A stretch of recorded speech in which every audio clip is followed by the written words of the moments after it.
All right. I'm muted. This is always a good time to check. Hello there, everyone. My name is Kevin, aka Toying Around. Welcome to the channel. This is Monday. Happy Monday. You are watching Bad Batch Case of the Mondays. This is for Bad Batch episode 10, Common Ground. I hope everyone is having a nice long weekend, had a nice long weekend, unless you are not in Canada or the US. I hope you had a regular good weekend.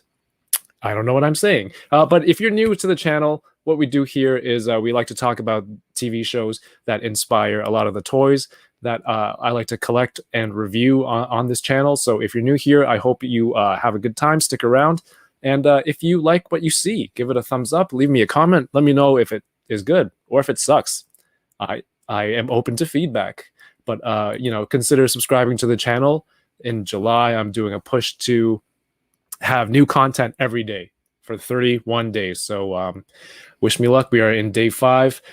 Today is July 5th. We are talking about Bad Batch, and I am happy to see my friends again from last week and many previous weeks. But let's see. Where is this introduction? Oh, it's from before. We know this one. My first co-host. She works in the toy industry. So she's also a collector herself. So she's very qualified in telling us about her toy appreciation and her feedback. She's also a world famous streamer on Twitch. Tomorrow she will be playing. Are you playing? Oh, I'll just ask her when she's on. She streams Tuesday, Wednesdays, and Sundays. From Super 7, she is Livin La Vida Yoko. And Welcome. Fixer of your problems occasionally. I thought you'd slide that one in there. I troubleshooted your camera issues. You did. Thank you. Welcome back. And I know nothing, and I fixed it. I'm very proud of myself on that one. It was a good catch. You caught on. That had a green screen option on, and when I held up a Grogu, you're like, "Hey, his face looks funny," and you figured it out. I did. And that's the perfect. Sorry, please continue.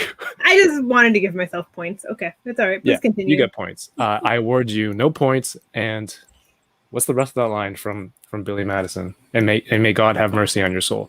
The other co-host of this, speaking of Grogus, he's better than Luke Skywalker and Din Djarin combined because he has so many Grogus in his collection. He's the devourer of White Claws. We're never getting rid of this part, by the way. The purchaser of multiple of the same action figure, Mr. Paul Sun-Hyung Lee. That part stays. Wait, more Grogus or more helmets? I have more helmets than Grogus. Okay. More for now. Yeah. See, no, but I have 2 of the life-size ones. And I think that's enough. I'm very curious about the animatronic ones that I've been hearing about, especially the Phase 2 animatronic Grogu. There's a apparently. What's that? I think so. Is it that one that's called the Snackin' Grogu, or is it something else? I don't know, but if it makes poo-poo, I'm gonna get it. And if it doesn't, what would Grogu poo-poo look like? I don't know. Well, they've had him barf. This? Yeah, well, maybe like little pebbles, or it could be like the really gross sort of pudding sort of texture. Pudding sort of texture. Yeah, something. Is it like rabbit poop kind of deal? Maybe. I mean, he consumes a lot of meat, right? Like frogs to egg, like it's protein, so it's got to come out in a kind of a, I don't know, fibrous. I would think. I mean, what does tiger poo look like? I would imagine it's like that. I've never seen... probably like giant cat poo. Yeah, which I'm familiar with. Everybody signed up for this Bad Batch Case the Mondays. Many more minutes. We ask the interesting questions here. Shout outs to the newest channel member, Bitter Asian Dude Inc. Thank you for becoming a member of the Butter Nation. Paul, you've always been in the Butter Nation. Yeah, but I thought I'd put my money where my mouth is. I appreciate that. Thank you. So Butter. So for people who don't know, if you want to become a channel member, totally optional. I mean, if you're here and you're enjoying the content, I appreciate you. Becoming a channel member unlocks other options. You get special emotes on YouTube, and if you're on Twitch, if you're watching on Twitch and if you enjoy what's going on, if you become a subscriber, there's emotes on there as well. Today on YouTube, though, I uploaded an early video, which is an interview that's made available for everyone tomorrow. But if you're like a Butter Ranger tier member on YouTube, you get new videos one day earlier. So tomorrow will be a new video. That's day 6 of July, where we have new content every day. But I'm very happy to have Terrence in the house. Tommy K, welcome. Shut up, Tommy. There it is. I just didn't want to be interrupted, so I wanted to, kick it off first, give the signal. Tony Collector 10 is in the house. What's going on? Thomas D. Chamba. Chamba is here. Welcome, Chamba. Fly Zone 21. Oh, shoot. We could have just doubled up there. Gary is in the house. Gary, what's going on? RMD Collective. Shout out to Yoko for telling me BBTS is selling the Mando Season 2 hobby box. Oh, yeah. Yes. We'll talk about that real quick. I assume you picked it up then? Great White North Empire's in the house. Wing or lose. How's it going? Yes, all my Canadians. Thank you. Omega Weapon 13. Yeah, and then I left links there in the comments if you want to become a channel member. Again, totally optional. 796 Studios and Anna Lee, welcome. Action figure expert, welcome. I sent Anna a picture of some recorders that I found at Dollarama the other day.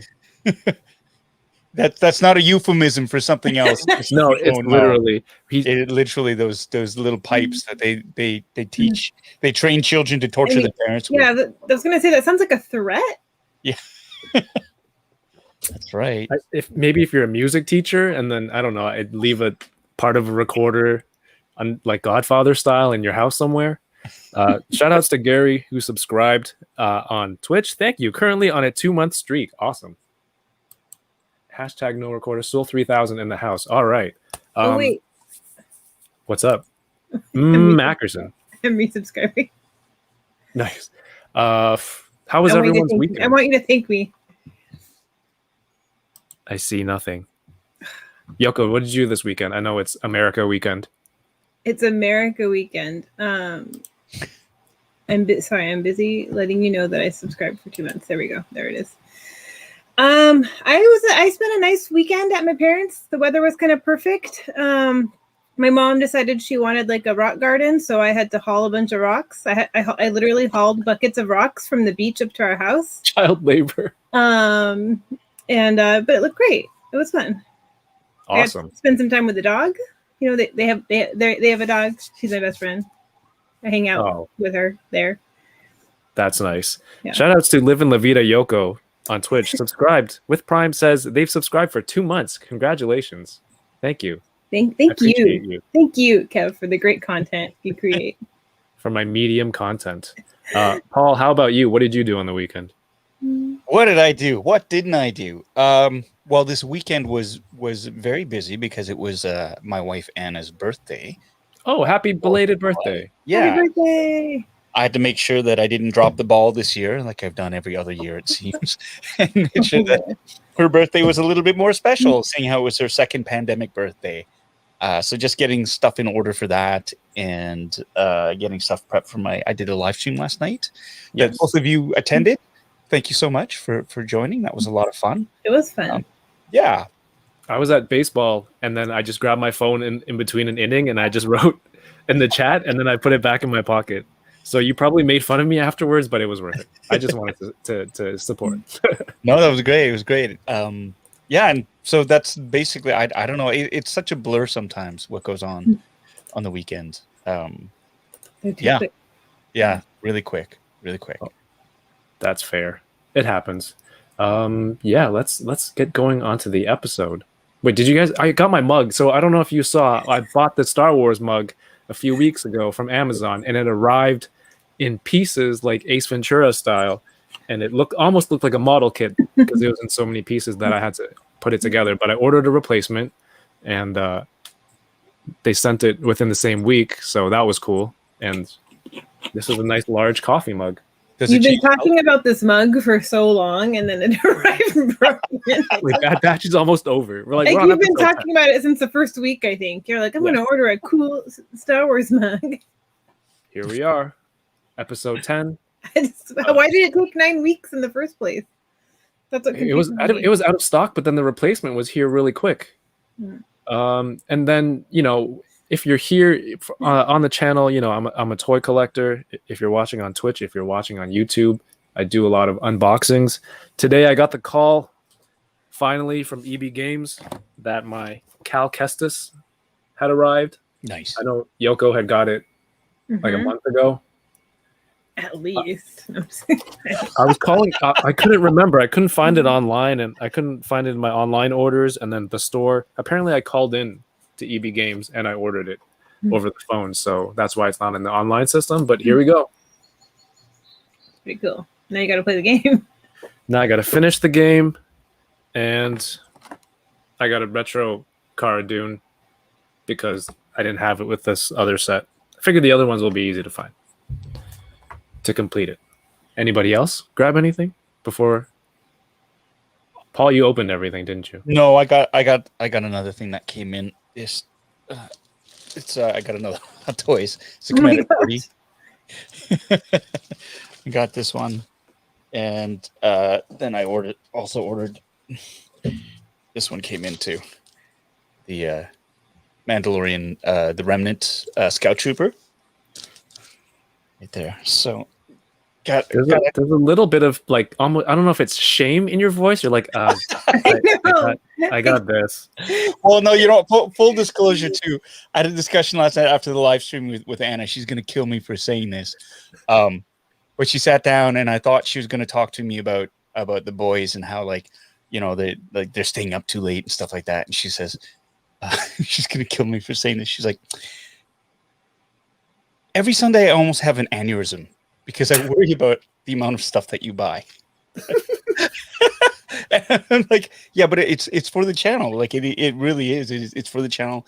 And I've noticed that since I've been unboxing a lot of Hot Toys, the numbers have gone up, right? Like the subs we've gone up and more people watch. I think on Sunday was usually average around maybe like 65, 69 viewers for unboxing. And like yesterday we broke 100.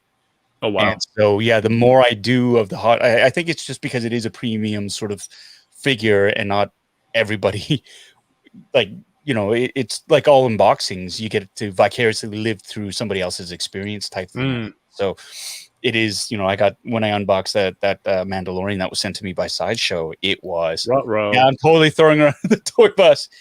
No. It seems valid.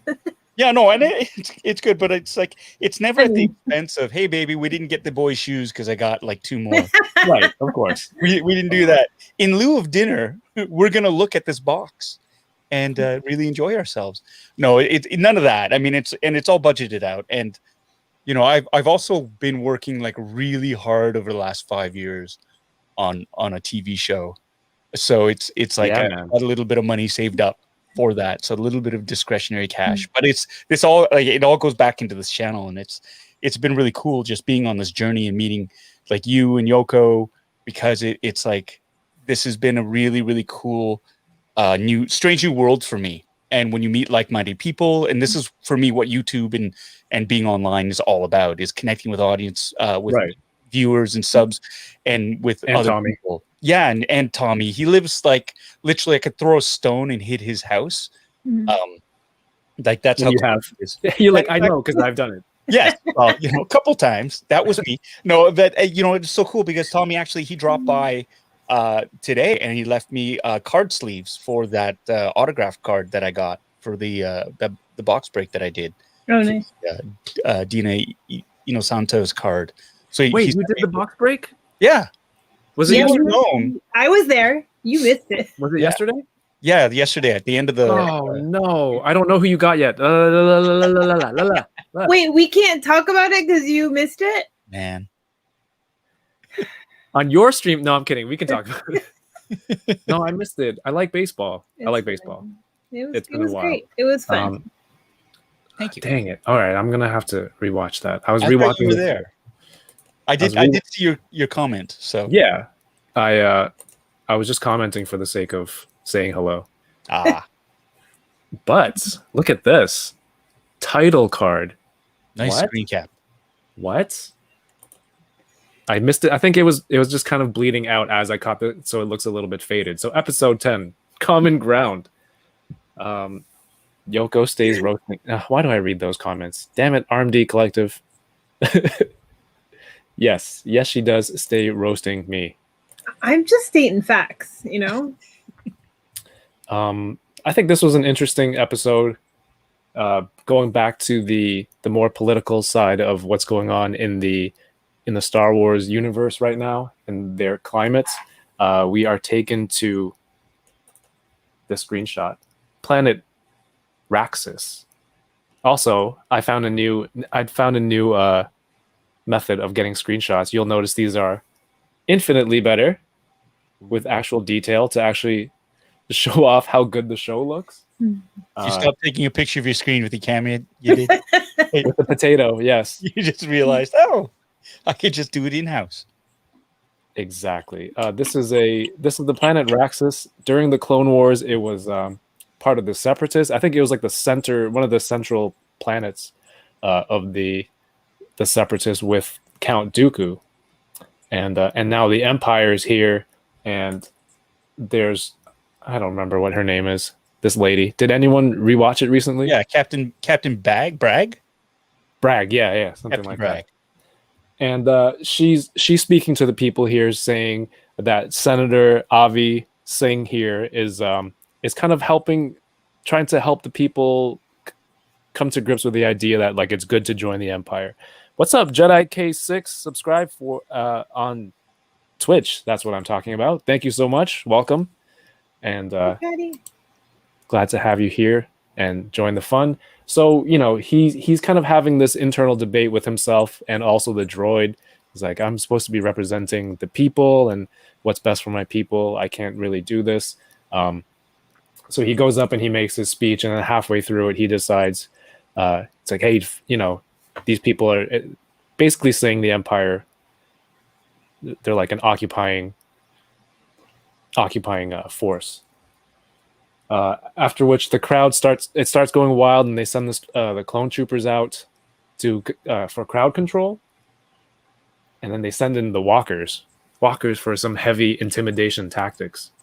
Yoko, I know you had a busy weekend.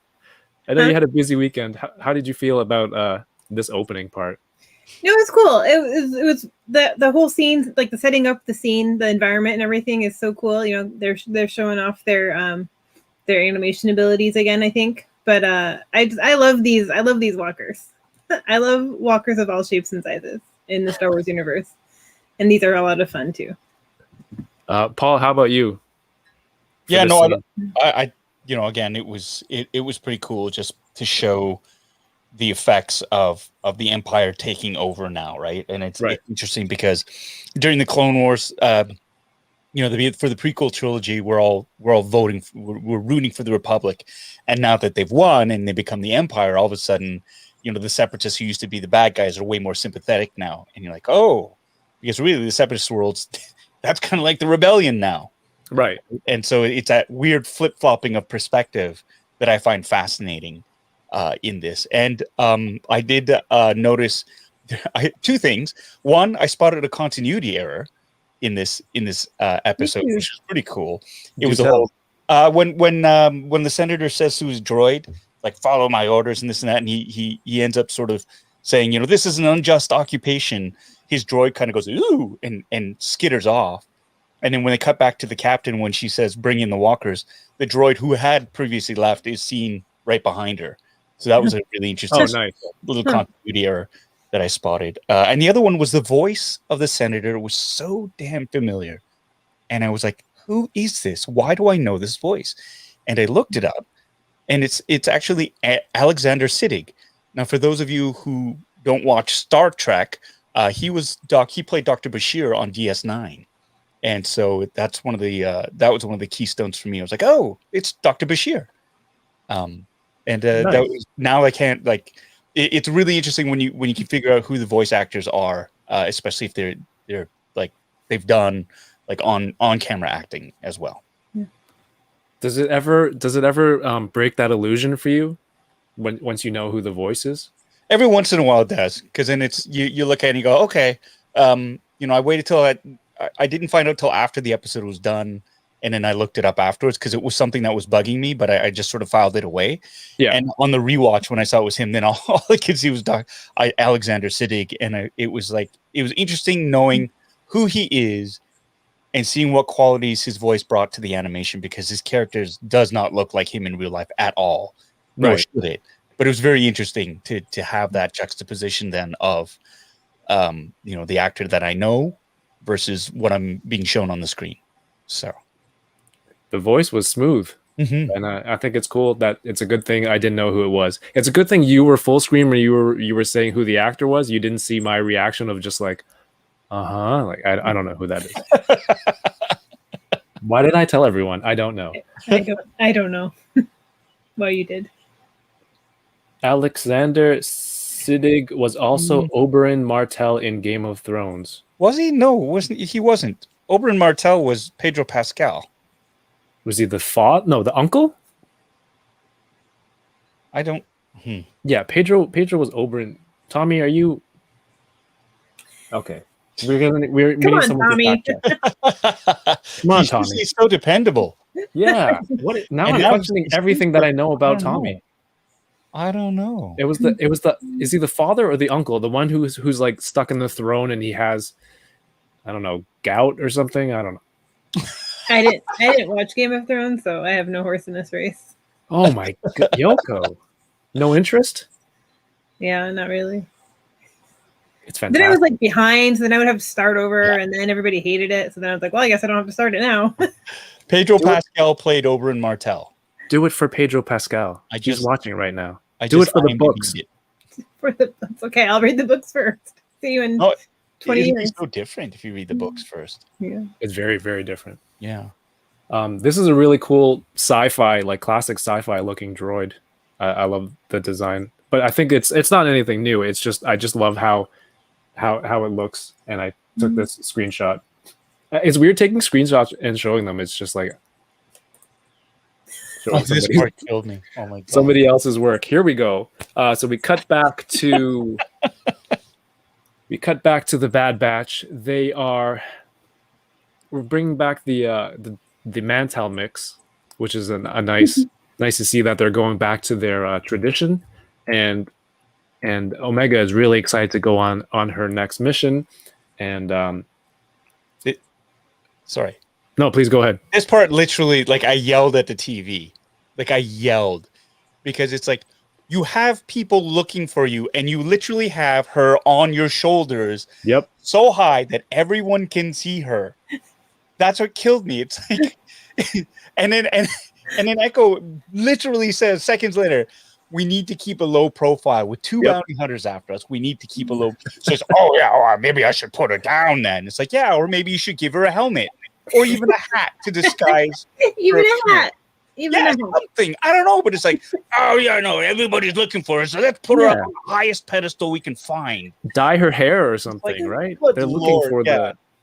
Let's sit you on the tallest guy's shoulder. You know that was just killed me. That was it. It was just like, yeah, let's parade her around. Hey, let's play music. Let's have her theme song blaring and throw credits to people to make more of a spectacle, right? I have it written down. Get Paul's perspective on this scene. Hence this screenshot. Hey, one of your regulars is here, Mike. Mike, welcome. He says, do you have favorite droids throughout the animated series? Paul, do you have a favorite droid? You know, it's funny. I wasn't a huge fan of Chopper.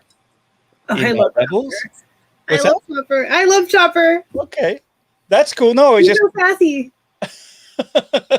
Yeah, no, I wasn't as enamored with him as everybody else was. It seemed. I don't know what it was. Maybe he just, I don't know. I don't know what it was. I mean, the droids in the new droids that they introduced in the live action, like K2SO, I adored. Like, I loved him. I love K2. That's because he was just so sassy as well. Chopper just seemed really mean. He was grumpy. Yeah, I'm pretty sure he was swearing. I feel like maybe he was a little, possibly, I don't want to say over involved, but he was very involved in like all of their conversations. Like, he was a main character as much as the characters. Oh yeah, maybe that's why. Maybe that kind of wore on you or something. Yeah. I remember watching an early YouTube video, and one of his sounds, and the title of the video was "Does Chopper swear?" And then it sounded like he was saying "WTF" in one of his wow wow wow. So Chopper has like one of my favorite like sad moments though, like heartwarming moments when he like, shoot, what even happened? I can't even remember what the reaction was to, but he like reaches up and grabs Kanan's hand in one episode. And it was just that little gesture. Yeah. I'm sure someone knows what I'm talking about because he's just a droid. That's like he and something Kanan usually really hated each other. In this one like sad moment when I think they were looking for Hera or something. Basically, Kanan was sad, and Chopper like reached up and held his hand, and it was like such a sweet moment. Oh, you know, he was just taking his wallet. No. Yeah, that's what droids do. Not that time. No. Not that time. That's just what droids do. Yeah, K2 is fantastic. Hey, Nasser is in the house. Anna says, "Get to the chopper." How was that, Paul? Do you have an Arnold? Get to the chopper! I'm a cop, you idiot. He didn't disappear. He was skinned alive. Sorry. It's pretty good. Predator. So you cooked up a story and dropped the 6 of us into a meat grinder. What happened to you? Used to be someone I could trust. But do you remember when soundboards used to be a thing? Like everyone would have them on their computers, and then you just have download Arnold soundboards. It was hilarious. And the one that like got me in the most trouble was every time he was like, "You son of a bitch." All right, back to what the heck happened here. Oh, they get a mission, and they go back to Sid's. They get the next mission, and what the heck? Right over Sid. Where did all my screenshots go? Oh no! Oh no! New system sucks. So we're back at Sid's, and she says, "I have a new job for you, and it's a new nickname." Raxus. Sorry, go ahead. And a new nickname. Yes, and a new nickname. Goggles was funny on its own, but then like now she calls Hunter Bandana, and I'm like, okay, you're not very good at this. So now I don't know if she is saying it to be snarky or if she's just bad with names, because Bandana is not the most insulting. Whereas is Goggles insulting? Yeah, it's like calling someone, I don't know, 4 eyes, I guess. If that was... But I think the joke is that that's the only thing different about them since they're clones. But they're all visibly different. Well, yeah, that's why it's a joke. Oh, no. Hunter, nickname not great. Why did I talk like Tarzan there? She's going to call... I mean, that's the thing, right? So it's Goggles, Bandana... What she's gonna call Echo? What, Lefty or something? Because he's all left. Yeah, he's missing his right hand, so she's gonna call him Lefty. Something's not right about that guy. So she gives him the job. They find out it's on Raxus, and it's it's a very dangerous. All of a sudden, they're opposed to taking her on dangerous missions. I guess it's finally settling in because there's the Empire's occupation there, and he doesn't. And Hunter says, we shouldn't bring her right into the heart of it. So they, for the first time, they decide they're going to leave her there, and they kind of don't trust Sid at first, right? But I guess losing her twice, almost to bounty hunters, probably was something like, okay, well, third time's a charm, so maybe we should leave her behind. Maybe we should be more careful with her. Maybe. Let's try something different. Yeah. In lieu of armor, you're staying safe in the safe zone. In a gambling house bar. But it's cool that they had to convince themselves between Hunter and Sid as well. She's like, hey, it's in my best interest to keep her safe because you get the job done and I get money. So they don't really trust each other. It's all about the money at this point. And Hunter kind of has to break it to Omega that she's staying behind on this one. But he doesn't explain why. He just says, it's funny. He goes, she said, I'm part of the team. He goes, well, you're a soldier and you have to follow orders. This is an order. And it's all in the subtext. Yes. She knows. He knows why. She knows why. Oh, we have Noah in the house. Well, but she didn't. She felt like she was being punished. She didn't realize it was for her safety. I think she realizes that though. I mean, she just got taken away by Cad Bane. Is that a spoiler still? I think we might be okay. Spoiler warning: if you haven't watched episode 10 or any episode before that, feel free to stick around if it doesn't bother you, or we'll see you next time. So she's pretty upset, and then she and Sid kind of get into a nice little conversation too that I find interesting. But we take the gang over to Raxus, and they're it's funny, like you said, the Republic were the good guys before, and then now everything's switched. Now they're the bad guys. Now the Separatists, who were seemingly the bad guys before, now need help. They're like the rebels, like Paul kind of drew to earlier. But Echo and the gang are still like, they're Separatists. I don't trust them, because the whole time they've been fighting the Separatist forces, but now they're being hired by one. So they get into one of those situations. Do you have your clearance codes? Give me your codes. I thought it's another one of those, oh, we got these codes, but they're old or they're expired. I was expecting something like that. Yeah. But luckily that wasn't the case. They have legitimate clearance codes because the person who hired them is the droid for the senator of that planet. So I guess they can access authentic codes, and the droid meets them out in their meeting point. And this is just a badass picture of, like, this is thumbnail worthy. Next week, none of us. It's just this one, I think. We can also vote for future thumbnails. I vote for that one. For this one? No, the one of Omega looking sad with the sun. And a sign that says, "Do you have a helmet for me?" Exactly, and the filthy surface that the sponge is doing nothing to clean. Yeah, she's just moving that mess around. That's all it is. She's just cleaning that one spot. But I think that's fine. It seems like Sid really only has two patrons, and those two guys are hilarious. The Weequay and I forget what the slug snail looking dude. But this was the exchange that I was talking about. She's like, "Oh, you're only watching me, but for how much?" And she sassed him. She sassed Sid so hard. She walks away. She's like, "Not enough for this." She does need cleaning gloves. Well, they didn't give her helmets, so she's not going to get gloves. That isn't, yeah. I don't know what kind of cleaning material she's working with. And again, I love these two. I love all the details. They just shook their head at Sid. Yeah, they didn't say anything. They just shot a look at Sid when Sid was. Is that guy the same as Hondo? Same species? Yeah. Maybe?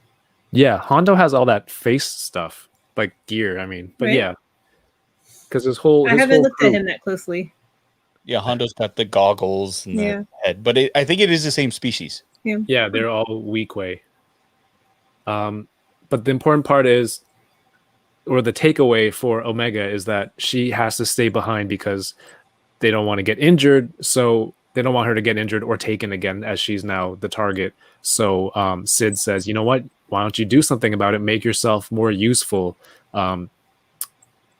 So you add more value to the team. So you're kind of indispensable," which leads us to something later on, which is not. I mean, it's hard to screen cap through the action scenes, wouldn't you say? Am I supposed to break down their tactics and rate? Yes, I would like you to do that.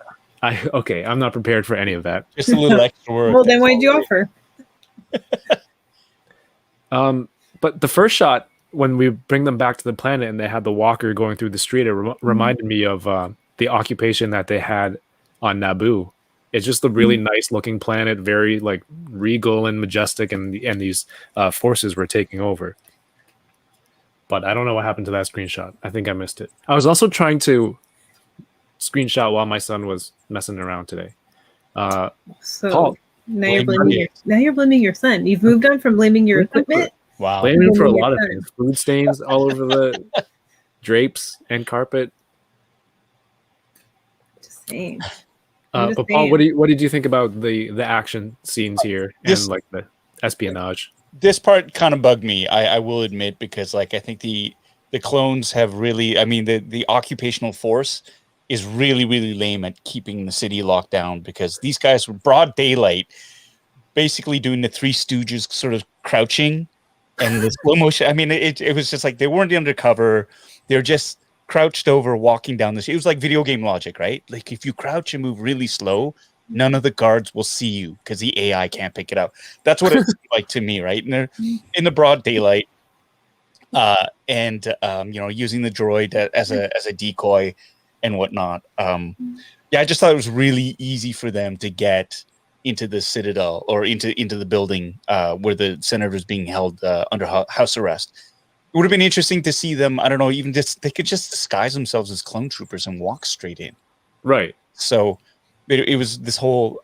I don't know. It just, for me, this part was it seemed a little bit too easy, and then the turnaround when they were discovered seemed really quick too. Right. So I don't know.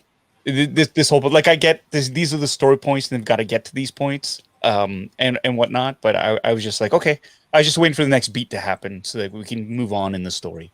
But the actual sort of stealthy part of this mission was pretty. I thought it was just kind of glossed over, and they just sort of got to that point. So yeah, Mike brings up a good point. Clone troopers felt like stormtroopers in this episode due to their, you know, they weren't that effective. But is that showing how like expert the Bad Batch is at what? Crouching over and tiptoeing around? Yeah. And not looking more than this far. Like a lot of the parts where I think one of them they choked out a stormtrooper. I thought they were going to get into their gear, right? Yeah. Since they would know all the tactics and all that stuff, they're clones anyway. So I thought that would be the easiest way for them to get into the disguise. But no, they're just like, no, I like my clothes, I like my gear. I'm not giving any pieces of this to Omega. So we're just going for it. What I love too was like, and I'm jumping ahead, but there's that labyrinth of tunnels within the building. Why didn't they use those to get in? And we'll get to that later on, right? Like, yeah, they're speaking on in broad daylight. Yeah, on the street. Like, there's a hedge right there. Why aren't they on the other side of the hedge? You know what I mean? It was just like, oh, if you watch that again, and on the second viewing, that's the only thing that kind of bugged me. It was just like, it got a bit cartoony. And I know it's a cartoon. It is a cartoon. So, and it's a good point, because right when they get to the senator, it was like a video game. You got to this part, and then it's like, our position has been compromised. An alarm has been set off. Yeah, like it was literally right when it happened. Yeah, and then Tech comes up and says it's from on his comm thing. And who set off the alarm? That's the thing that got me, because they stunned everybody in that room, and all of a sudden the alarm went off. Yeah, was it the camera caught him, or no? But it wasn't Tech. I can't remember. I thought he had control of them. Or he was tapped into the system, I guess. Yeah. I thought he was tapped in to look, but I don't know. They cut to the camera again, but I didn't see anything on the camera. I don't know. Did anyone else see what the camera saw? Mr. Jones saw. Mr. Jones sees all.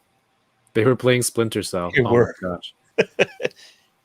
Hey, LL Falconer says, watch the episode and made it back before the end. Yes. Perfect. Welcome.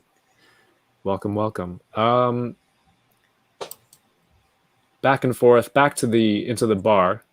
They are playing Dejarik between the patrons and Sid, and I love the look on her face, on Omega's face. She's looking over. She knows they're making the wrong play. It's like, I can do better. And ultimately, they find out that that's her skill. Oh wait, there was a comment before. The newest batch of clones are getting sloppy. Maybe that's why they need the genetic material. All these photocopies are just getting poor facsimiles of the previous ones each time, so they can't see the Bad Batch walking around. But Omega's ability, I guess, is she's good at strategy. Does anyone think maybe that's the new element? That's what makes her special, other than being the pure clone, Or is it like they haven't added any, the cloners haven't added anything to Omega, and this is just her natural ability? Paul or Yoko? Well, no, I didn't think about it that way before. Like I just figured, like I think we just saw signs of her being insightful or in tune with people's feelings and stuff. And I kind of feel like being good at strategy plays into that too. She can read the room, So I didn't think of it as like an enhanced skill necessarily. I mean, maybe it is, but not like the same degree as the Bad Batch. I don't think. Should we stop looking for if she has powers now that we know that she's like the purest copy of Jango Fett, and that if he doesn't have any special powers, like we shouldn't look for anything else beyond that at this point? Mm-hmm. We're past that point. All right. Gary says, I think that makes sense. In the last episode, as soon as she was in the cell, she was analyzing the force field and trying to figure out how to escape. True. She was already planning an escape plan. That's the same thing that I just said. Trying to fool Toto. Or maybe that's why she feels the closest connection with Hunter, too. Maybe it's because they are kind of from the same... cut literally from the same cloth, I guess. Yeah. How is Dejarik chess? They just slap each other when you press buttons. I don't know. What's funny, Noah was asking me, like, what are the rules? I'm like, I don't know. Whatever they want it to be. That's what the rules will be. Whatever makes sense in the story. They're like, oh no, green, red, and then green. Oh, why didn't I see that? But that's her skill, strategy, and playing video games. So Omega will be streaming on Twitch soon. I really like their negotiation. Sid's like, hey, you know what? You can make yourself useful for your team. You can make some money. How's 30%? She came back with 60. Omega is a hustler. No, she would have been a hustler if she'd said 75. Yeah. I think 60. She should have gone higher. Yeah. I think she started too low. Yeah. She should settle on 60. Yeah. Yeah, exactly. Maybe she was going for 50. That's not a good strategy. That's terrible strategy. It's a sequence of attacks and dodges. Possibly. I love that. What are the rules, Dad? I don't know. It's a game in a show. No, I mean, but I think it's a fair question because you'd be surprised at how people have thought these things out, right? And that there's an actual, there's an actual Klingon dictionary. So they've gone through and they've done that, right? So true. I don't think it's outside of the realm of possibility that they've somehow made up rules for the game. Not that it would be canon anyways, because any scriptwriter would probably just blow it out of the water and just kind of go, well, yeah, but this doesn't help us, so we're going to change that, and it'll just be like this. Like, who knows how to play sabacc, really? No. Right? There's a few hands that are there, but really, what's the game? And I think it's fluid, whatever suits their purposes. I would think so. Imagine writing a script, and then someone goes, but the rules for Dejarik says you can't do this. He's like, it's pulling his hair out. Oh, there it is. Smooth. This is the shot. Yeah. How is it here? It's a great shot. Either way, it looks really cool. I like seeing more of the planets and better shots. This is the scene that we alluded to earlier, where they have the senator in captivity. In captivity in the wine cellar in the Ottoman Empire, right? And then he uses your draconian tactics. Did that take you out of the scene a little bit? I was like, is that a universal thing, an Earth thing? When he says your draconian tactics won't scare me or something like that, as she says, doesn't matter, I'm sending in this interrogation droid, which they end up blasting anyway. And Bad Batch comes through, like we said, and then the alarm goes off to move the story forward, and they have to make with the escape. They kind of take over one of the walkers, which is it was really cool to see them just effortlessly dismantle the team that's operating them, and just take one over. And then I love a good Walker takeover. also when Wrecker throws the bodies, the limp bodies out of the side, he's like, that's gonna hurt in the morning. Papa Schmitty said, sorry.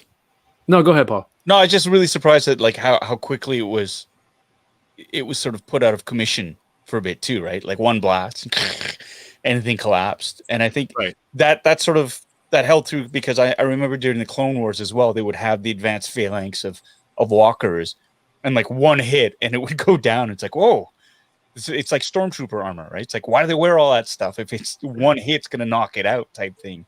No, I liked it because they were able to they had to effect repairs and get it up and going again. But again, it was just that whole one hit, eh? There's a reason why they phased them out and put AT-ATs in. Oh, and then someone mentioned earlier Hunter was being like the John Wick of this episode. He was sliding underneath walkers and shooting and stunning them at the same time. I thought that shot like four clones at a time. That was awesome. Oh, here we go. Sorry, Yoko. LL Falconer says there's a wiki for that game, Dejarik. Each piece has different HP, attack, range, movement, and special ability. Oh, okay. That's cool. Research that. Somebody research that and give me the close notes, please. I thought you just volunteered too. I've already done research for intros. That's more than enough. Kind of. You did research one time. Twice, because I got it wrong the first time. Paul wanted me to get his awards correct.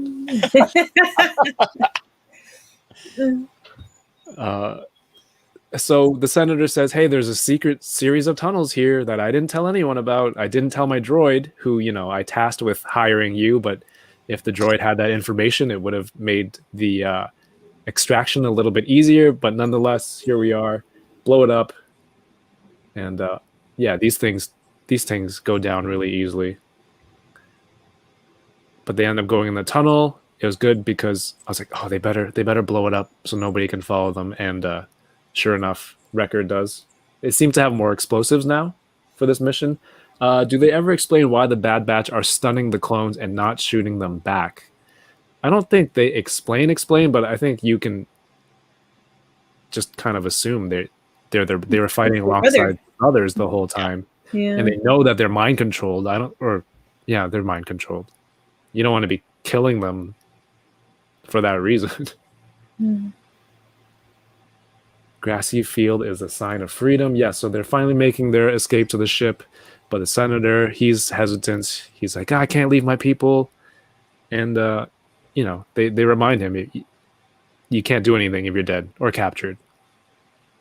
So he decides to go with them back to Ord Mantell at Sid's, where Omega was supposed to keep a low profile. However, we have like a ESPN2 event going on of Dejarik inside this bar because now Omega is playing for money on behalf of Sid.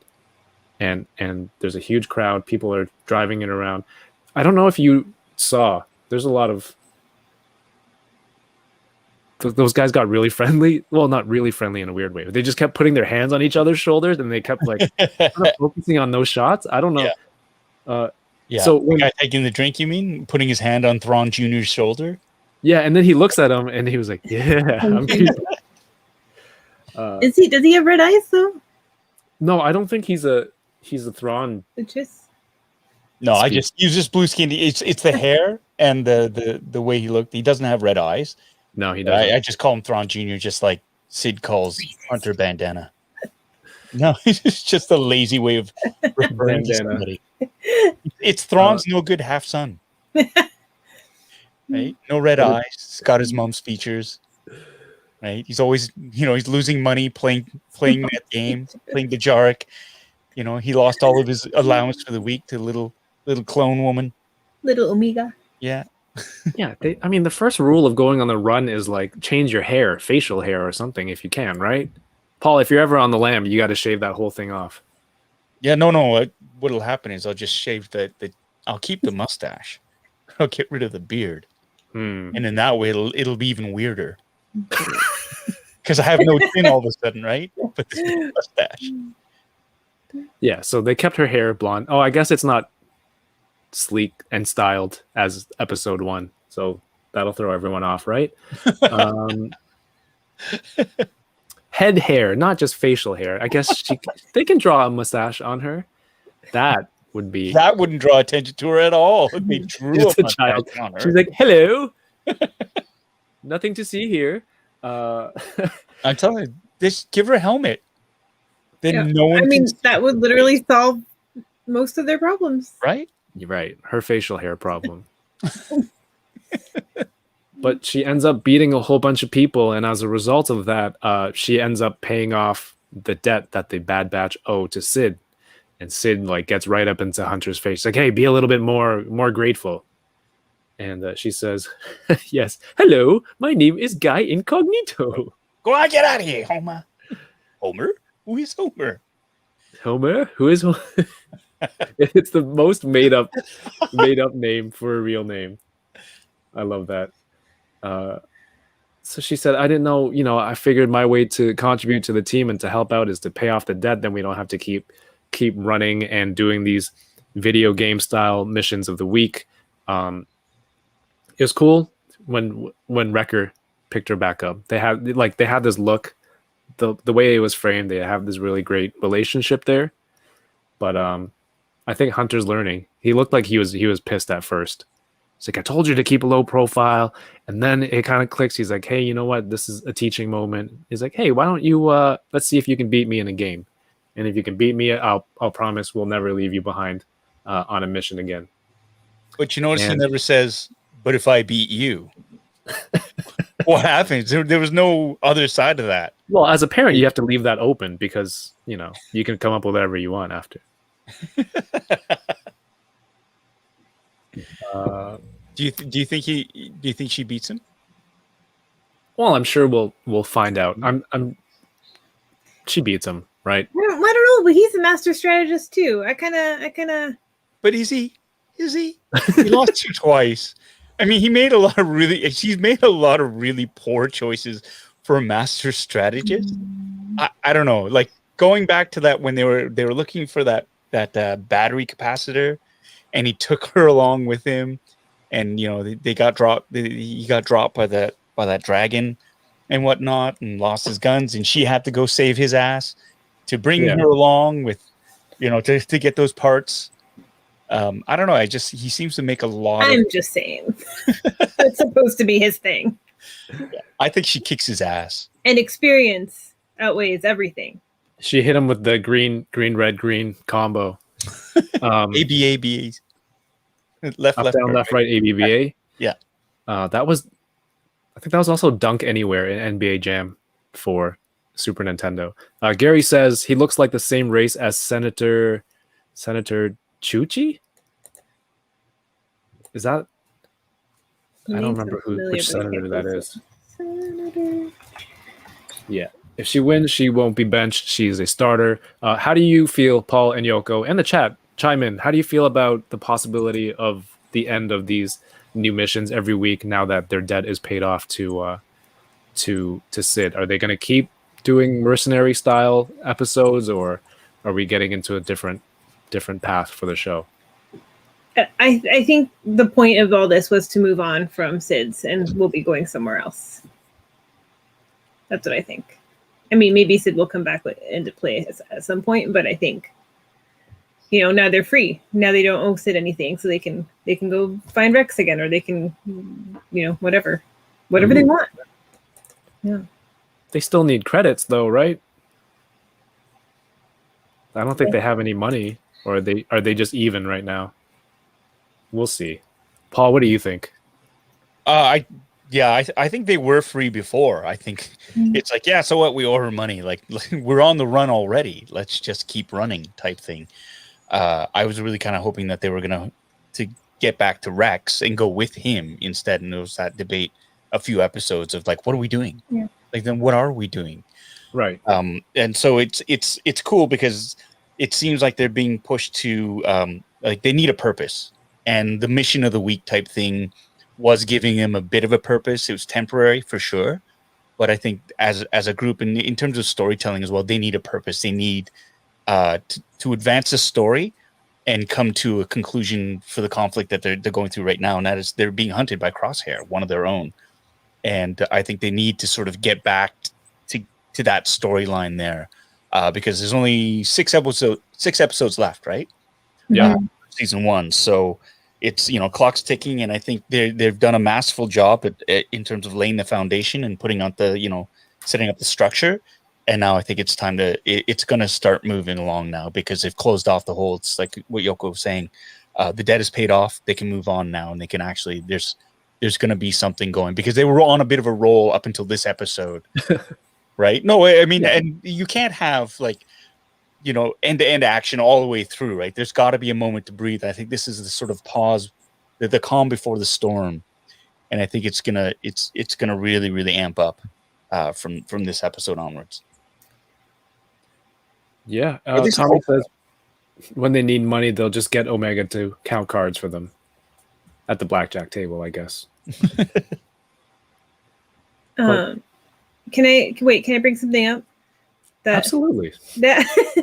Well, there was a couple moments in this episode where I was kind of like, are they setting something up for Echo to split off from the other guys? Because there was a couple, like, I can't remember well enough to point exactly where it was, but there's a couple points where I think Echo and Hunter have kind of butted heads, and it's been like an ideological thing, So I'm kind of like, I'm wondering if Echo is with them for the long haul, or if something might.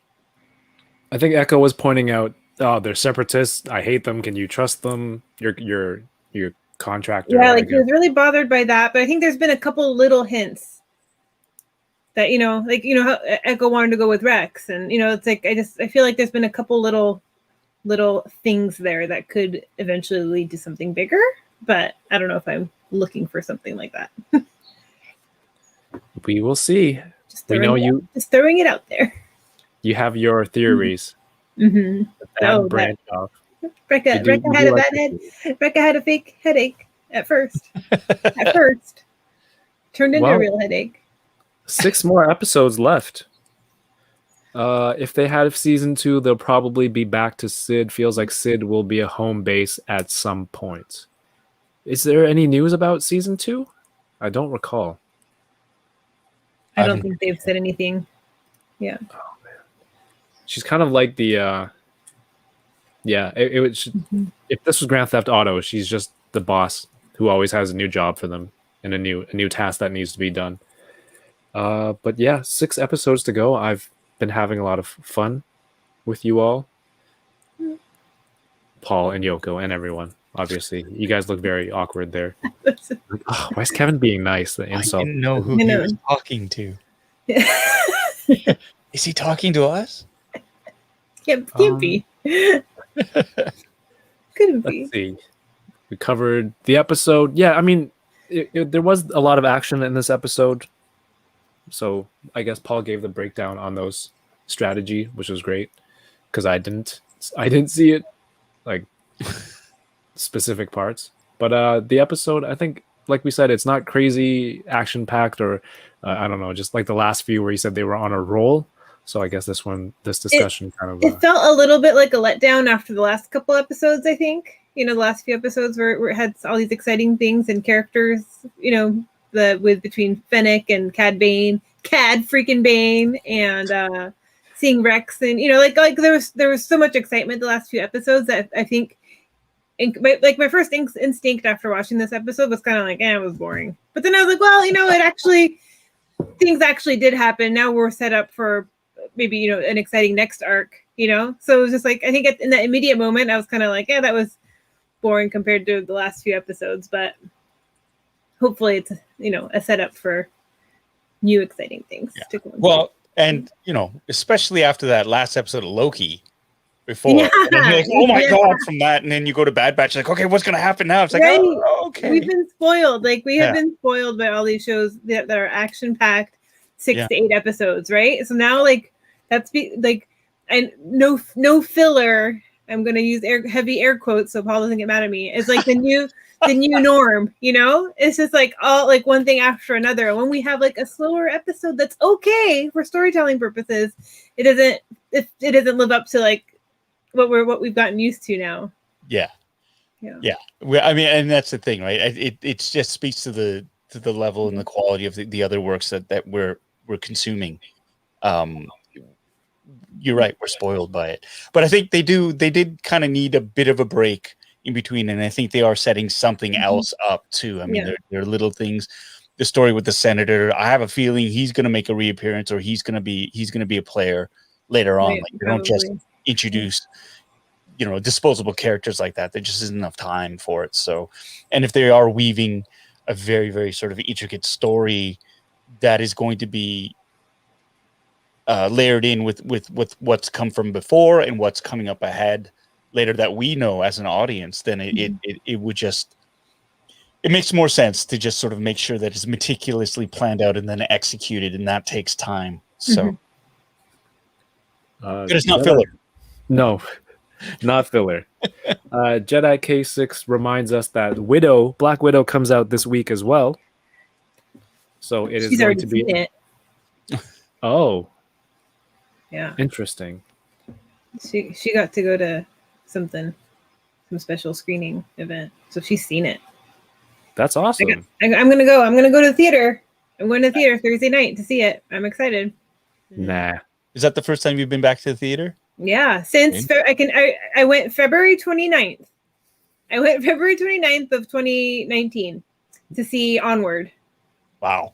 And I remember because it was leap day, and it was like right when it was like, should we be going? And then right. And I remember the guy next to me coughing a lot too.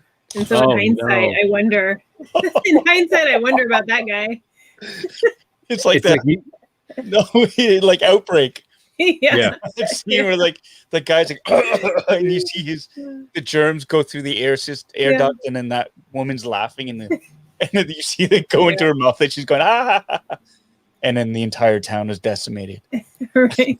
I just picture Yoko watching the news. It's like a virus or hits America, and then like in her head, it just cuts to that scene in the theater of the guy coughing next to her. I mean, I went to Disneyland the week after that, so it's like I was really pushing it there. Better. That's even better because it's a series of flashbacks of like all of these things.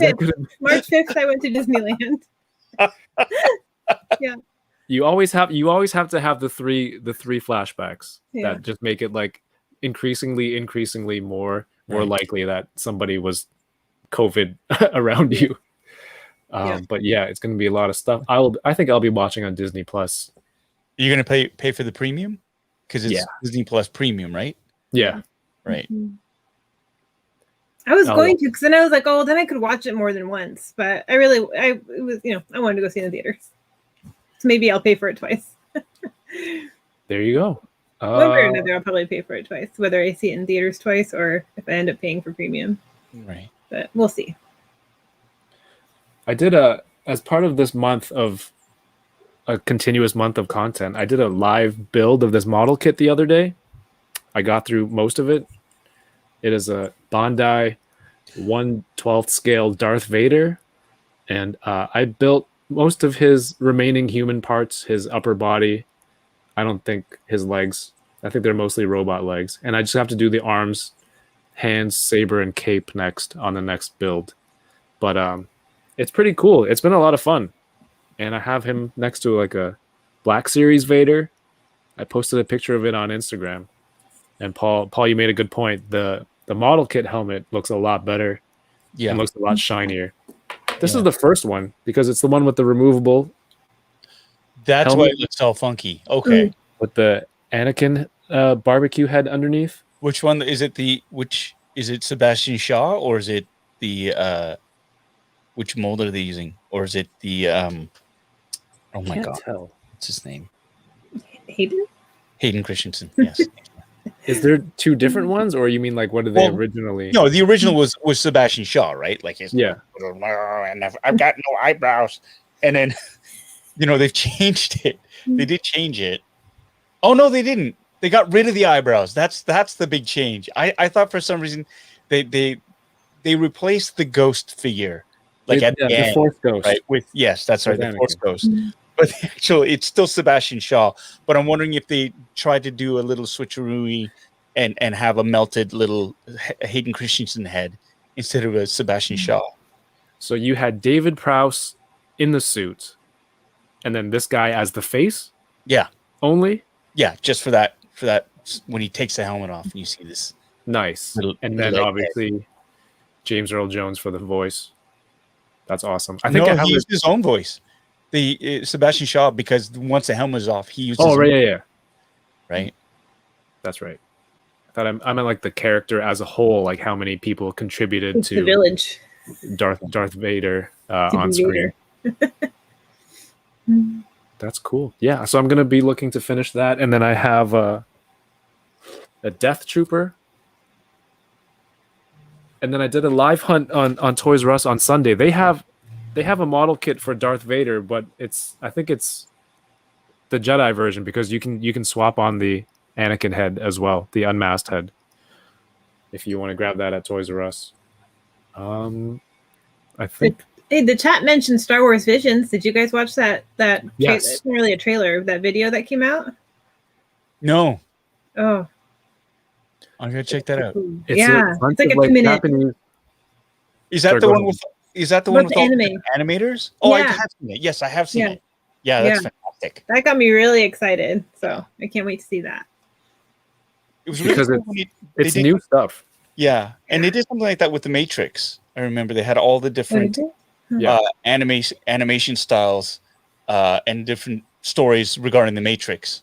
And that was really cool. I mean, it was like back in my day, 1990 something, when anime was still not quite mainstream. No, Uh, yeah, so I yeah. remember that. I'll back you Yeah. up, Paul.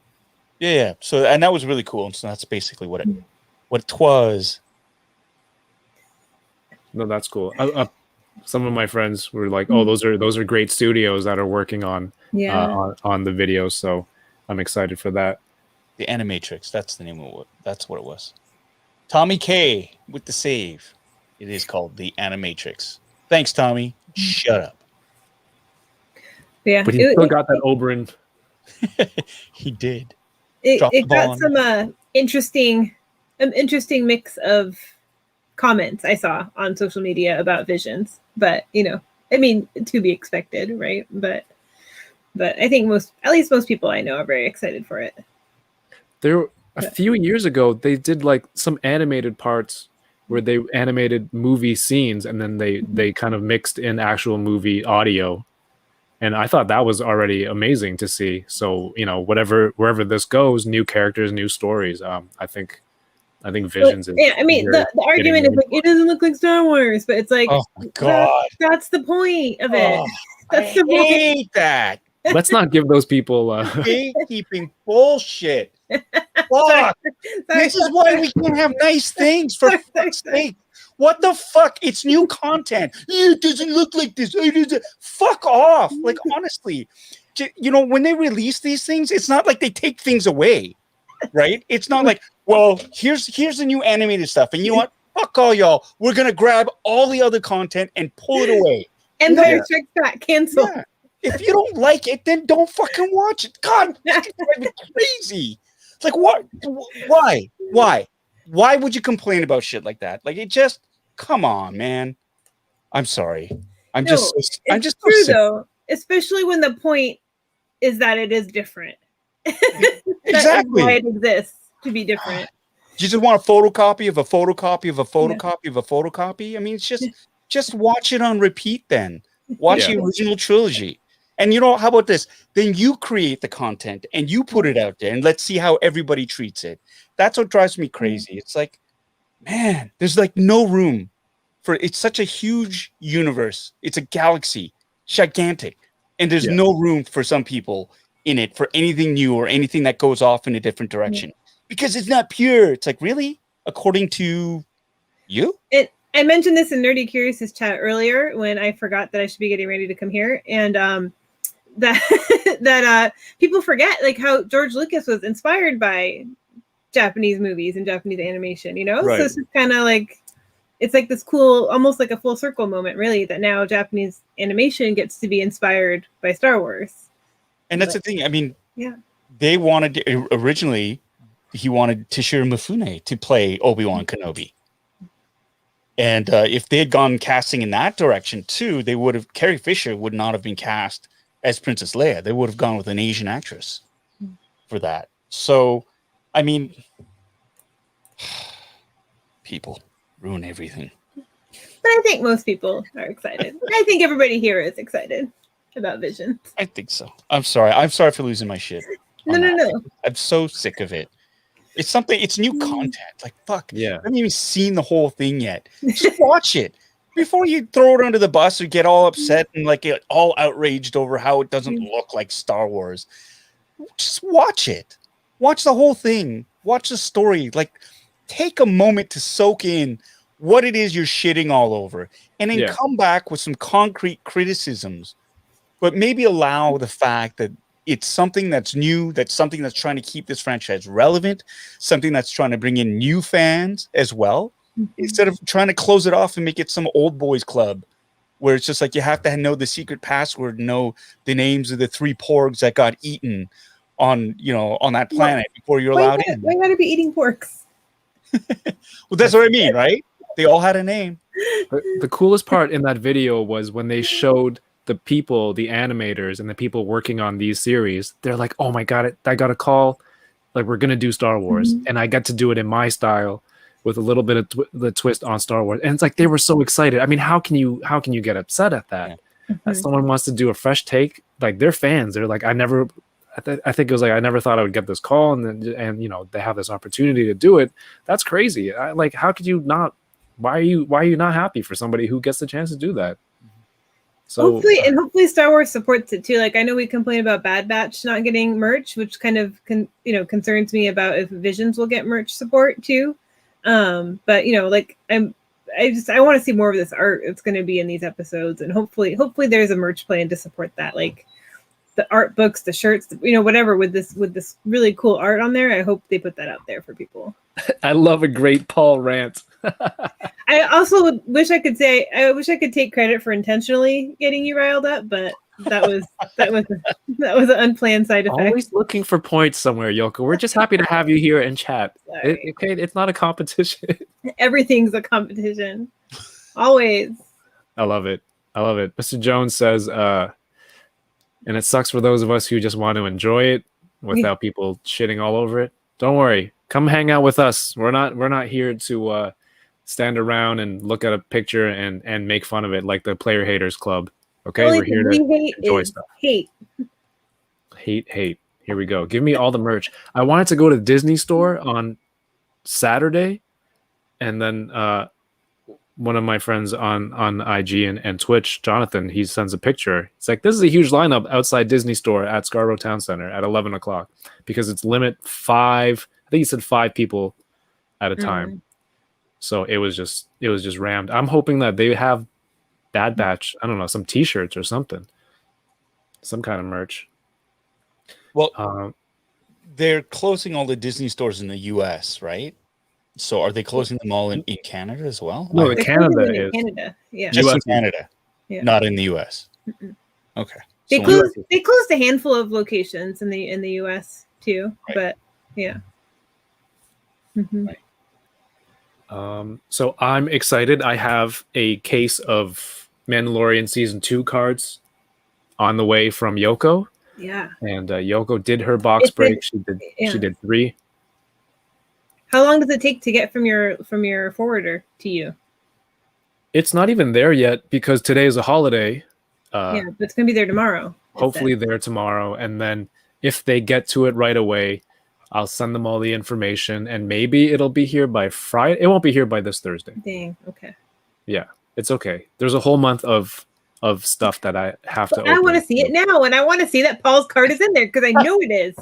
I know you're gonna get Paul's card. Oh, I bid. I went out and I bid on that magenta card. Yeah, and I won it. Yeah. So it's on its way. Can you sign it again? No, it's a one of a kind, and it's like I've never had a card like an official Topps card, and it was used in the printing of it. And I thought, you know what, It's of cool. anything, I can get my own autograph, right? I could sign anything, and it's just like, but this is something that is just like, it's one of one. I thought, you know what, okay, I'll grab that one. I'll see if I can get that. It's cool. Thank If you. I had a card out, I would want it. Yeah, thank you, Yoko. for sure. Thank you. Shut up, Kevin. The seller's like, the winning bid is bitter Asian dude. Like, this can't be real. Did Paul buy his own card? Haha, joke's on you. My eBay handle is not bitter Asian dude. Yeah, you don't have to reveal it. I'm just for a joke's sake. Yeah, but that's what I got coming in. Yoko, I'm gonna have something out to you tomorrow or Wednesday. Sound good? Anything else on order? Wrecker should be Wrecker is August, supposedly August 1st, but I've seen a lot It's of people starting to show up, right? Yeah. Let's see. Paul's counting how many he ordered and from which retailer. I just heard his counts. You know, I did order two helmets by accident. Yeah. Yeah. But I think I have like 4 records. Really? No. I hope not. Oh, shoot. I can't remember now. I need to get a spreadsheet. My wife is actually Anna said, okay, let's talk about this. Let's get this fixed. Like, yep. We need to sit down and have a talk, Paul. Yep. I just need to get organized. No Bad Batch merch at Disneyland this weekend. Oh no. Yeah, it's bizarre. I bet in 6 weeks we'll see Bad Batch merch though.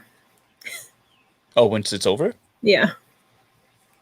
Perfect. Oh, with like spoilers, you know. Yeah, maybe. Now we can get final episode merchandise. Well, I'm excited for that. 6 more weeks. Yoko, are you streaming tomorrow? What's going on with you? Tomorrow I'm flip-flopping my days, I think, what I usually do. So tomorrow I'm going to do some unboxing. No, what am I doing? Tomorrow I'm doing I want to do I have the Marvel Disney Plus wave build a cap wave. So I'm going to do that. I'm going to do Black Widow Lego set in honor of Black Widow coming out. Some other random things I have to unbox. Nice. So that's going to be tomorrow. And then I think Wednesday I will, well, TBD. I can't decide if I want to play. So I'm going to be done with Fallen Order the next time I play it. Will be the end. I'm at the very end. So I don't know if I want to throw things off and do that this Wednesday, or if I'll wait for next Tuesday to do it on schedule or not. But I'll have to figure that out. But you did the schedule every week for the game, and then right when you get to the end, you're gonna throw off the whole schedule on the last day. Well, yeah, they talked me into doing not playing it. Throwing it out there, just pointing that out. You can do whatever you want. It's your channel. Yes. Cool. So we will watch out for channel updates. That will be awesome. Paul, what about you? Are you going back to more videos this week? I know last week you said you were going to take it, dial it back a little bit. Yeah. It depends on my kids. So there's we could do something tomorrow with Noah if he's got something he wants to say or chat about. Wonderfully Weird Wednesdays with Miles it's the drawing contest. So you know it's got the nice format where it's very simple to do, and we interact with whoever wants to watch us. And then I've got some really great guests lined up for another episode of The Geek Shall Inherit the Earth. I got in contact with Ming Chen, who is one of the comic book men. Wait, I know Ming so well. Okay. Wait, that makes me laugh. Ming is awesome. Yeah. So a mutual friend of ours got us connected. So it's just I could have been that mutual friend. It was Yoko. Well, you know, I'd love to have both of you on an episode of The Geek Shall Inherit the Earth as well. Like, it's just like I would love. I think me and Yoko, or Yoko and Ming Chen. Yeah, no, yes, Yoko, and you, of course. Okay, I'm back. Right back. No, the both of you. That'd be great. I'm trying to figure out what's the best format, whether it is like a one-on-one, because the last episode that I had, there were 4 guests, and that's a lot. like just juggling between 4 people. So I don't know if one-on-one is best or like what we do. I love our dynamic here. So maybe we'll get the 2 of you on at the same time. We'll find a time. We'll talk and we'll get you guys on because I think we should do it after 6 weeks, and then then we'll miss each other. Yeah. No, that's true. Unless Kevin's like, oh, thank God. What? No. Biggest mistake of my life. Stop projecting onto, like, you probably regret this. Is like, Kevin sucks. Well, I think we should find something else to do. Another show. Then I think that would be a lot of fun to do, because it's just like, just because Bad Batch is over doesn't mean we have to stop doing this. We could do we could do a weekly show on like conspiracy theories or stuff that drives us crazy, right? And each of us just go off on something. Oh, it's just full out profanity, what grinds my gears kind of deal. Yeah. Oh, I'm full of those. That's the thing. You hold it all in, and then you don't let it explode at any opportune moment, like the time you hit the referee with the whiskey bottle. Remember that? Yeah. I'm definitely down. I know how difficult it is to manage with so many people at the same time. Like you said last time, you had 4, with multiple people in the chat. So if we were to do that, I'm good one-on-one, or all 3 of us, and I will do my best to make it as challenging as possible for you, for sure. But I think people do enjoy the 3 of us. One person. Curious. Yeah, that's cool. And so depending on the kids, and then you have new hot toys for the Sunday. Yeah. So I think there is. I'm gonna do a lightsaber unboxing. I got the Ahsoka Tano Black Series in, and a lot of people have been like, it's new and shiny, and I think a lot of people are like, oh, can you unbox that? And like, sure. So let's do it. The only problem, like the thing is, it's huge. It's long. It's very long, and I got to work on the setting up different camera angle perhaps to get the whole thing in view. But yeah, that's definitely something I think I'm itching to get to see. And it's a color changing blade as well. I did do like one of the Leia Legacy lightsaber back there. And that's when I noticed, okay, it's going to be tough with the blade because I kept hitting things with it. Shit over it. It's like, oh, okay, I got to clear stuff out. So there's that. But overhead camera. Yeah. And lighting. I think the blade's off of mine. I like the hilt's the cool part anyway. I mean, the coolest part. Yeah, absolutely. I display mine more than actually play with it or practice.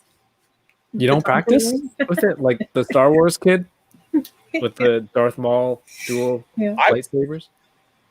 Oh, Paul does. So I was going on a walk I was walking my dog in the mornings. We walk him at 6:30 in the morning. It's quiet.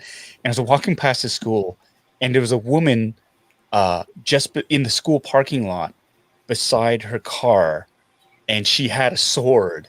And I thought it was a lightsaber at first. And she's doing all these moves. I'm like, and she was good. No, she was good. She was doing all these rolls and it was like a kata. And she saw me and she stopped and kind of hid behind her car and waited for me to walk past.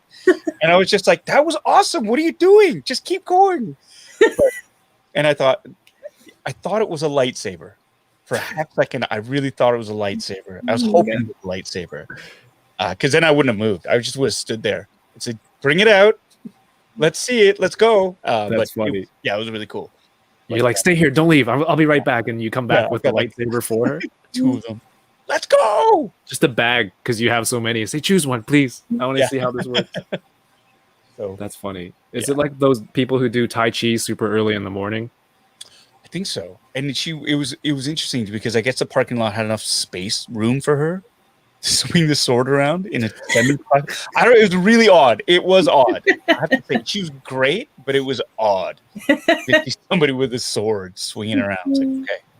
Yeah. Swords. Someone was secretly filming. We enjoy you. Well, if you've seen Unboxing Thursdays with Chris, he is also a sword collector. But he's not swinging it. He's just using it to open toys. Did he see my sword? I have a sword too. Which one is that? He-Man? It's She-Ra. Okay. Same universe. Princess of Power. Jeez, dude. but this is what I use for unboxing sometimes. Yeah. It's okay. I got yelled at for. I used to just use my scissors, and then I got yelled at that was dangerous. So I switched it up to my sword. So it's technically a letter opener. Oh, it's actually okay. I use the Super 7 Remember Maddie Green Ranger collection? Green Dagger to apply stickers. Let me see. I got this at Comic-Con whenever the 30th anniversary was. No, I like 2050? weapon-styled letter openers Yeah. and cutlery. Oh, see? Look. Oh, like He-Man, She-Ra, not the same. I said same universe. It's the same universe, right? I don't know. I'll watch the Netflix show when it comes out. Oh, and also, Yoko, I did put your Twitch in the information on the last video and on this one. So when I copied and pasted it, it's there now. So who's not prepared? Not. I appreciate it. It only took you 10 weeks. It only took 10 weeks.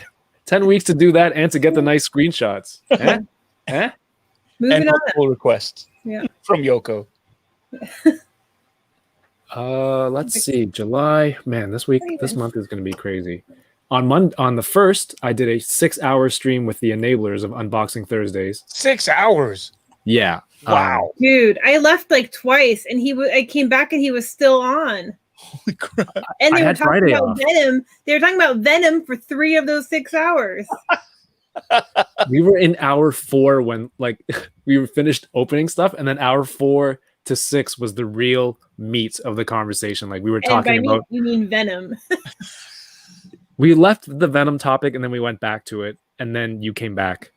So and then you were still talking about Venom. We were talking about like Super 7 stuff and McFarlane toys and kind of like people who are crapping on Star Wars Visions, not giving it a chance before it even starts. It's like people who talk about toys and talk shit about them without actually having them in hand or experiencing them. So we were just kind of getting into a debate with that.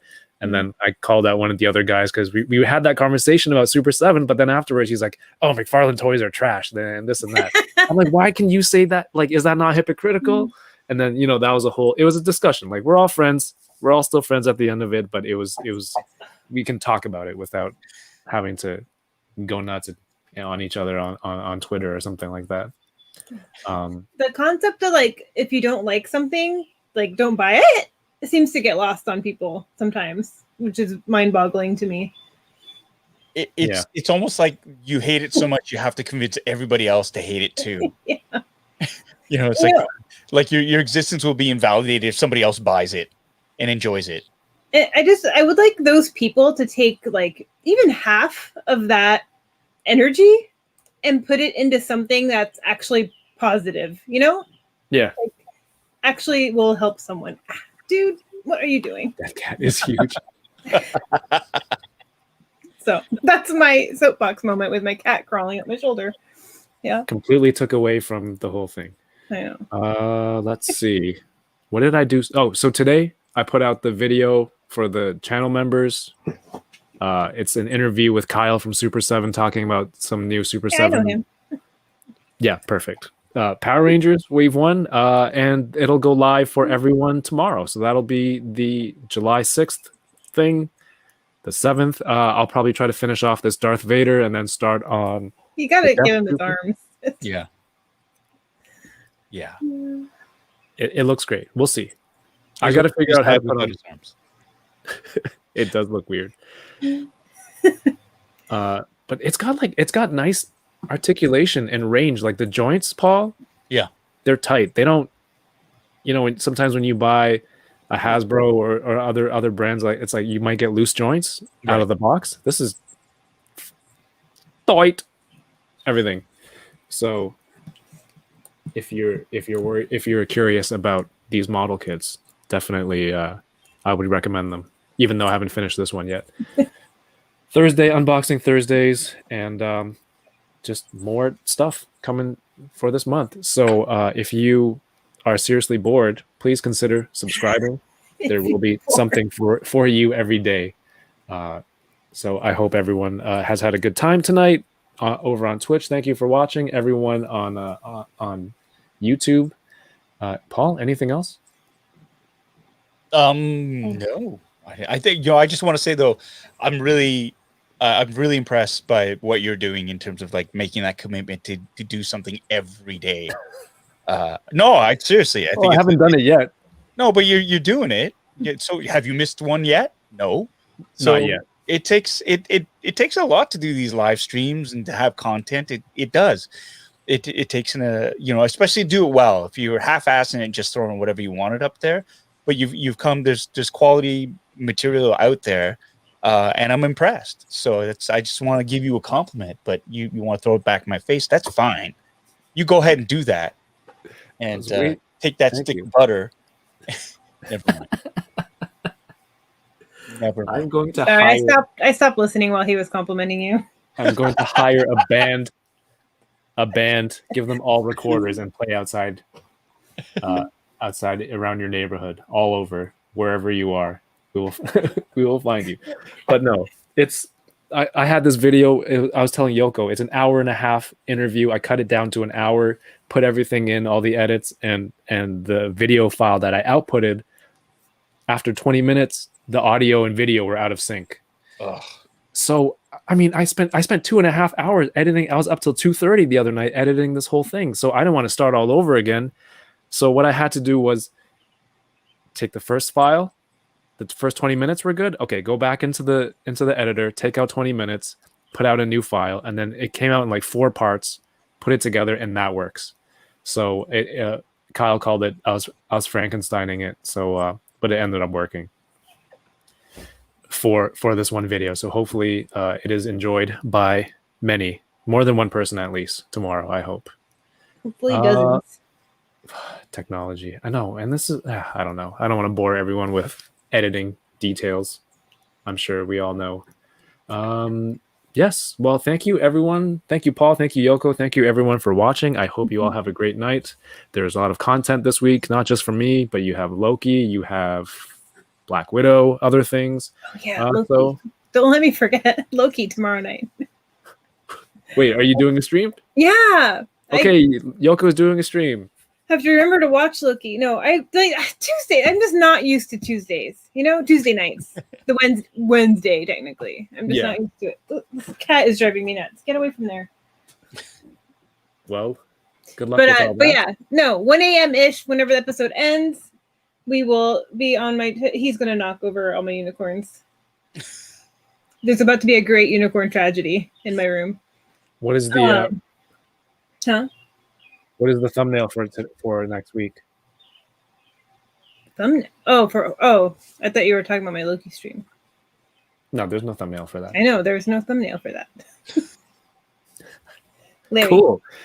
It'll just be us looking very confused. No, we can do something. You direct us. Should I get the cat? Come here. I'll just wait for everyone. Thank you, everyone, for watching. See you next week. Well, I'll be here tomorrow. Are we not doing a thumbnail? No, this is it. That's Paul's thing. Oh. I'll go like this. Yee! Can't hold this face.